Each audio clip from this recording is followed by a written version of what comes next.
of the United Nations headquarters, which was built in 1945 and financed largely by John D. Rockefeller. Inside UN headquarters is an ominous meditation room. The custodian of the meditation room is Lucis Trust Company. At one time, the Lucis Trust was located at 666 United Nations Plaza and was formally named Lucifer Publishing Company. The Rockefeller-funded UN meditation room is 33 feet long and 18 feet wide. 18 feet is 6 plus 6 plus 6. The small, dimly lit, windowless room was built in the shape of a pyramid that is laying on its side.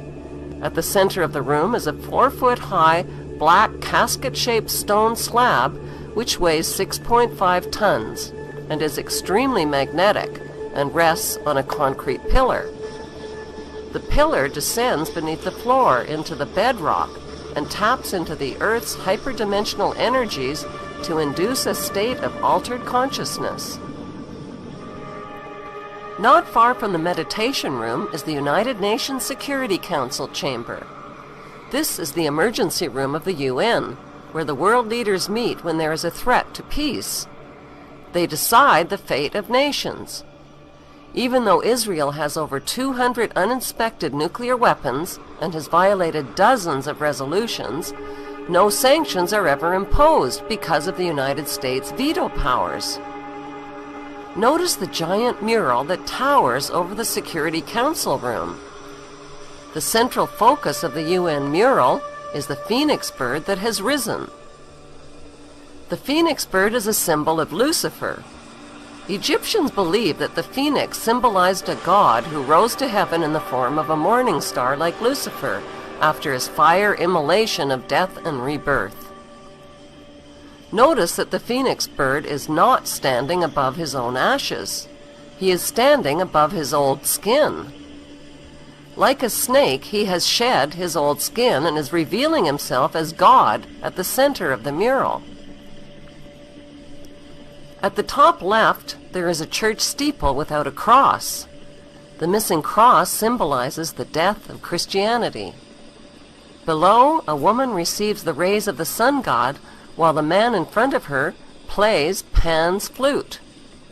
To their right are two pyramid symbols and people joined together by a long blue serpent-like cloth.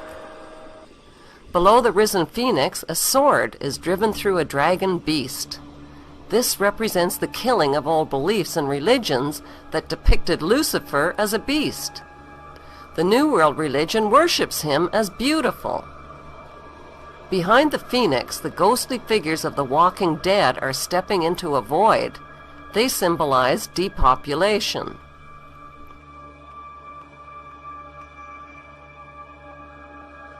On the right panel, the pale horse from the book of Revelation is the bringer of death to humanity through weapons, hunger, and disease. The man is releasing him. The chained black man represents slavery, while the top panel of the mural shows a technologically advanced white race who control industry, art, and science.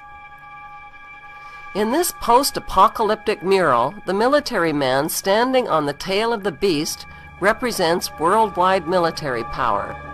He tips his helmet to the elite, who are climbing out from underground cities where they safely hid from the apocalypse.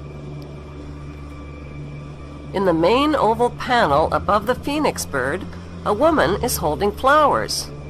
She is the bride in a wedding ceremony. Who are these newlyweds that are kneeling submissively beneath the serpent in the overhead tree? Could the newlyweds symbolize William and Kate? The serpent in human form is tempting the little girl Eve, who accepts the apple. On the right side of the top panel, a reptilian green creature with scaly skin is dancing with a naked woman while musicians entertain him. The general message of the UN's Phoenix Rising mural is that humanity is stepping into a new Luciferic reality. Beneath this disturbingly prophetic mural, world leaders make global decisions that affect the lives of nearly 7 billion people.